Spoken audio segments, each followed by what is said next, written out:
Hello friends, स्वागत है आपके अपने चैनल टीच लैब में। आज हम लोग देखेंगे हिस्ट्री का ये 5वां पार्ट है। ठीक है, इससे पहले हिस्ट्री का 4 पार्ट और अनेक सब्जेक्ट का जितना भी हम लोग के पास तैयारी के लिए होता है लूसेंट का, वो सभी का ढेर सारे पार्ट हम लोग देख चुके हैं। अगर आपने उसको नहीं देखा है तो प्लेलिस्ट में जाएं और उसको देखें, ज़रूर देखें। ठीक है, इसमें जितना भी क्वेश्चन है वो बार बार पूछे जाने वाला क्वेश्चन है। ठीक है, और इसको हम लोग इग्नोर नहीं कर सकते हैं। और इसमें क्या हो रहा है कि हम लोग ऑब्जेक्टिव टाइप का कर रहे हैं, तो इसमें सिर्फ क्वेश्चन ही नहीं कर रहे हैं बल्कि उसको व्याख्या के साथ पढ़ने का कोशिश कर रहे हैं। इससे क्या होता है कि हमें कम समय में अधिक जानकारी प्राप्त करने का मौका मिल रहा है। ठीक है, तो इस चैनल पे अगर नए हैं तो सब्सक्राइब ज़रूर करें और कमेंट में बताएं कि ये वीडियो आपको कैसा लगा है। ठीक है, तो चलिए बिना देरी किए वीडियो को शुरू करते हैं। ठीक है, चलिए तो पहला क्वेश्चन है इस सीरीज का, फारस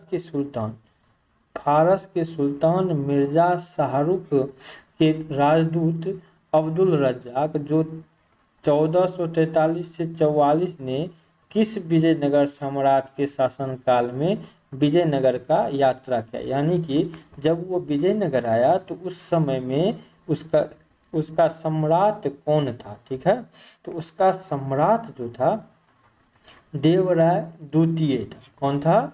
देवराय द्वितीय, जो कि विजयनगर के सम्राट था उस समय में। ठीक है, तो इसका ऑप्शन नंबर कौन सा सही हो जाएगा? हमारा बी नंबर सही हो जाएगा। ठीक है दोस्त, चलिए आगे का क्वेश्चन देखते हैं। आगे का क्वेश्चन कहता है भारतीय पुरातत्व सर्वेक्षण, ठीक है, की स्थापना कब की गई?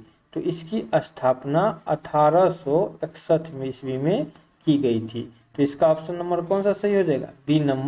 डी नंबर सही हो जाएगा। ठीक है दोस्त, चलिए आगे देखते हैं। अच्छा, इसके बारे में थोड़ा जान लीजिए कि ये क्या है, संस्कृति मंत्रालय के अंतर्गत आता है। तो जितना भी पुरातात्विक सर्वेक्षण होता है किसके अंतर आता है?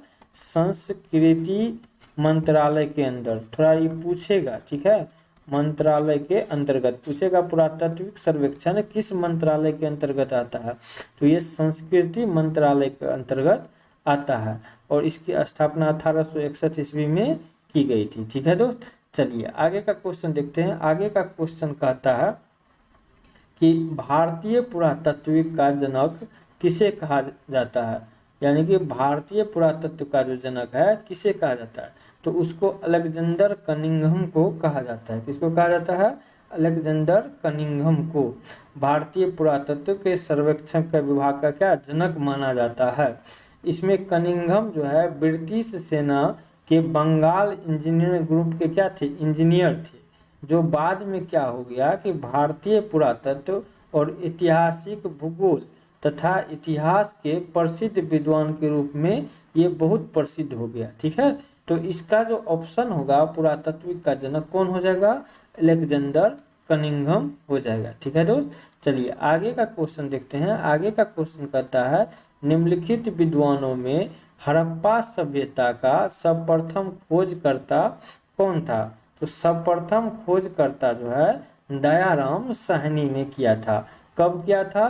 तो 1921 ईस्वी में। कब किया था? दयाराम साहनी ने 1921 ईस्वी में।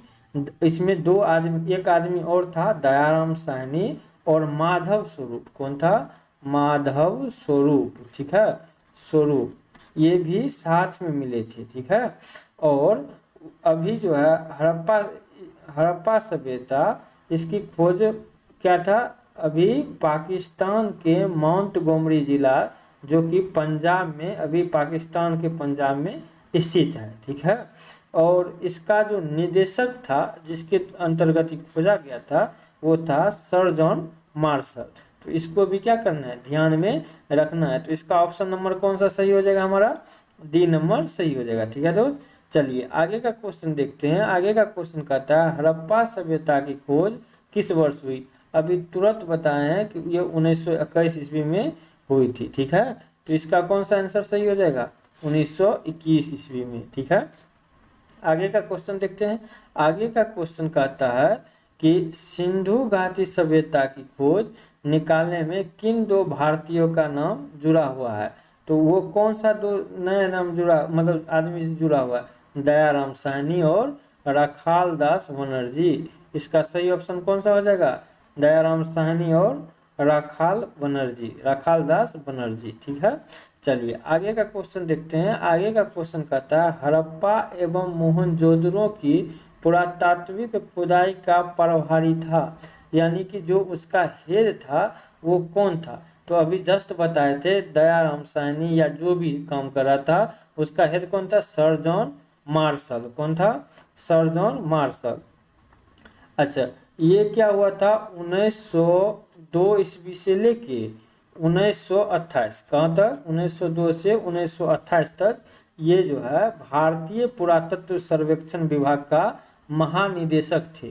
तो इसी के अंतर्गत में, इसी के अंदर में ये सब खुदाई किया गया था। ठीक है, तो इसका ऑप्शन नंबर कौन सा सही हो जाएगा, बी नंबर सही हो जाएगा। ठीक है दोस्त, चलिए आगे का देखते हैं क्वेश्चन। आगे का कहता है न्यूमिस्मेटिक्स क्या है। ये क्या होता है, सिक्कों का अध्ययन। ठीक है, सिक्कों का अध्ययन या धातुओं का अध्ययन से जुड़ा हुआ है। ठीक है दोस्त, चलिए ये क्या होता है कि जितना भी मुद्रा जो हमारा इतिहास और संस्कृति से जानने से सर्वाधिक जो है विश्वसनीय का जो करता है अध्ययन, वो न्यूज मैथमेटिक्स से ही हम लोग करते हैं। तो इसका ऑप्शन नंबर कौन सा सही हो जाएगा, बी नंबर सही हो जाएगा। ठीक है दोस्त, चलिए आगे का क्वेश्चन देखते हैं। आगे का क्वेश्चन कहता है एशिया माइनर स्थित बोगाजकोई का महत्व इसलिए है। ये देखिए बीपीएससी के एग्जाम में 1994 में पूछा गया और उसके बाद भी पूछा गया होगा। ठीक है, तो इसमें क्या पूछ रहा है कि जो बोगाजकोई है कोई, उसका महत्व क्यों है। वहाँ इसलिए है कि वहाँ जो अभिलेख प्राप्त हुआ है ना बोगाजकोई में, वहाँ पे 4 वैदिक देवता है जो कि कौन कौन है, इंद्र, वरुण, मित्र और नत्स, इस सब का उल्लेख मिलता है, इसीलिए वो क्या है, फेमस है। ठीक है, तो एशिया का माइनर जो स्थित है कौन, बोगाजकोई, उसका महत्व इसलिए बढ़ गया। तो इसका ऑप्शन नंबर कौन सा सही हो जाएगा, ए नंबर सही हो जाएगा। ठीक है दोस्त, चलिए आगे का क्वेश्चन देखते हैं और इस सीरीज का ये लास्ट क्वेश्चन है। ठीक है, इससे पहले कैसा लगा, और अगर इस तरह का ढेर सारा हम लोग वीडियो डाल चुके हैं, अगर आपने वो नहीं देखा है तो जाके ज़रूर देखें, और चैनल पे नए हैं तो सब्सक्राइब जरूर करें और कमेंट में बताएं कि ये वीडियो आपको कैसा लग रहा है। ठीक है, तो हम लोग देखते हैं अंतिम क्वेश्चन क्या बोल रहा है। अंतिम क्वेश्चन कहता है अशोक के शिलालेख को पढ़ने वाला प्रथम अंग्रेज कौन था।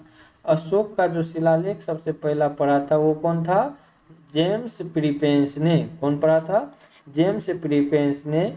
ये जो है 1837 में, कब पढ़ा था, 1837 ईस्वी में जेम्स प्रीपेंस ने अशोक के शिलालेख को पढ़ा था। तो इसका ऑप्शन नंबर कौन सा सही हो जाएगा, डी नंबर सही हो जाएगा। ठीक है दोस्त, चलिए तो इस वीडियो को हम लोग यहीं ख़त्म करते हैं, इसी को मिलते हैं अगले वीडियो में, तब तक के लिए धन्यवाद।